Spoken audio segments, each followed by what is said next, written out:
Hi kiddos, happy M Day. We've got baby Phono in the background here and Charlie who are playing in the window. So I wanted to read to you a read aloud book for Ferdinand, and I have the book here. This is The Story of Ferdinand. It's by Monroe Leaf. Here we go. Once upon a time, in Spain, there was a little bull, and his name was Ferdinand. My son's playing with stuff behind me. All the other little bulls he lived with would run and jump and butt their heads together. But not Ferdinand. There he is. He liked to just sit quietly and smell the flowers. He had a favorite spot out in the pasture under a cork tree. There's the tree. It was his favorite tree, and he would sit in its shade all day and smell the flowers. Sometimes his mother, who was a cow, would worry about him. She was afraid he would be lonesome all by himself. "Why don't you run and play with the other little bulls and skip and butt your head?" she would say. But Ferdinand would shake his head. "I like it better here, where I can sit just quietly and smell the flowers." And there he is with his mom.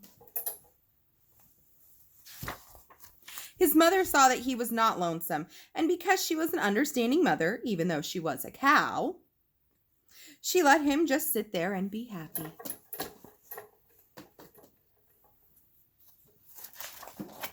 As the years went by, Ferdinand grew and grew until he was very big and strong. So this line on the tree says Ferdinand, 2 years. He's a big bull. All the other bulls who had grown up with him in the same pasture would fight each other all day. They would butt each other and stick out their horns. What they wanted most of all was to be picked to fight at the bullfights in Madrid. It's a little poster for the bullfights that they're looking at. But not Ferdinand. He still liked to just sit quietly under the cork tree and smell the flowers. One day, 5 men came in very funny hats to pick out the biggest, fastest, roughest bull to fight in the bullfights in Madrid. All the other bulls ran around snorting and butting, leaping and jumping, so the men would think that they were very, very strong and fierce and pick them. Ferdinand knew that they wouldn't pick him, and he didn't care. I know, right? So he went out to his favorite cork tree to sit down.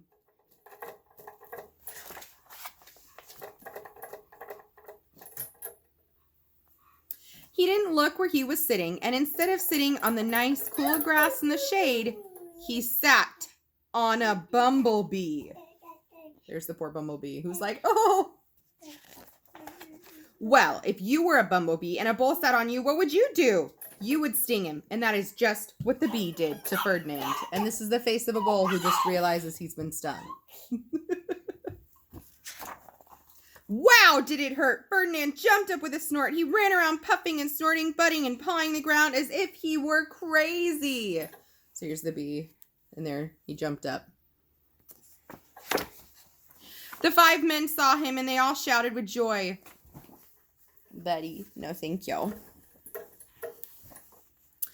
Here was the largest and fiercest bull of all, just the one for the bullfights in Madrid.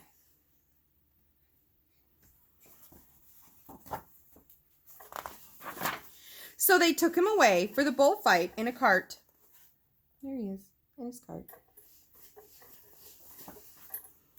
My son's having fun pulling on the lamp, so I'm holding it with my one hand so he doesn't pull it down.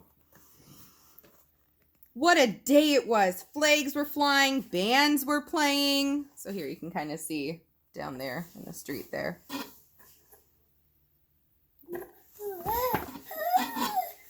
Yes, buddy. And all the lovely ladies had flowers in their hair.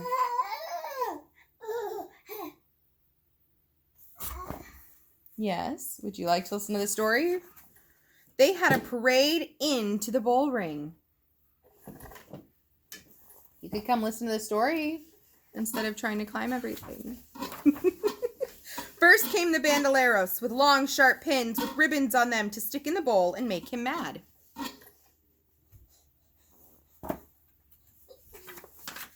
Next came the picadors, who rode skinny horses, and they had long spears to stick in the bowl and make him madder.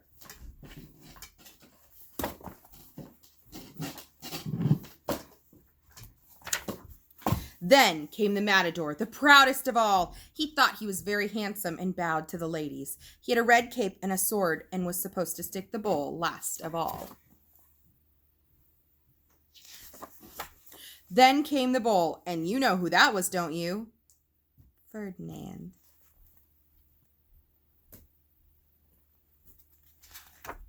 Did you see? He's right here. There. I'll show you really close. He's hiding. They called him Ferdinand the Fierce, and all the bandoleros were afraid of him, and the picadors were afraid of him, and the matador was scared stiff. That's a scared face. Ferdinand ran in the middle of the ring, and everyone shouted and clapped because they thought he was going to fight fiercely and butt and snort and stick his horns around. There he is, middle of the ring. Look at all those people. But not Ferdinand. When he got to the middle of the ring, he saw the flowers and all the lovely ladies' hair, and he just sat down quietly and smelled. There he is, sitting there smelling. He wouldn't fight and be fierce no matter what they did. He just sat and smelled, and the bandoleros were mad, and the picadores were madder, and the matador was so mad he cried because he couldn't show off with his cape and his sword. Kind of threw a temper tantrum. So they had to take Ferdinand home. Here he is, back in the cart. Thank you. And for all I know, he is sitting there still under his favorite cork tree, smelling the flowers, just quietly. He is very happy.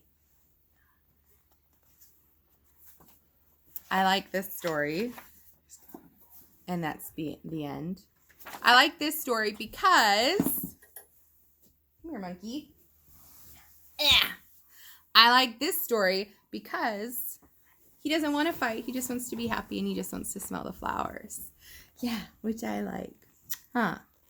So, you can now click the link, and you can watch the old school movie. It's a short film that I watched when I was little, in fact, and I really enjoyed it. If you want a bonus opportunity, I also have a read aloud that I'm going to do on another video called The Paper Bag Princess. This is by Robert Munch, who's hilarious, by the way. And there's also a really fun short movie about that, too. So have fun with MD, you guys. Say have fun. Say bye. Can you say bye? Can you say bye? No, you're not going to do it now? You got to hold up your hand and do it. Nope, he just wants to crawl and be free. All right, kiddos. See you on the other video, if you decide.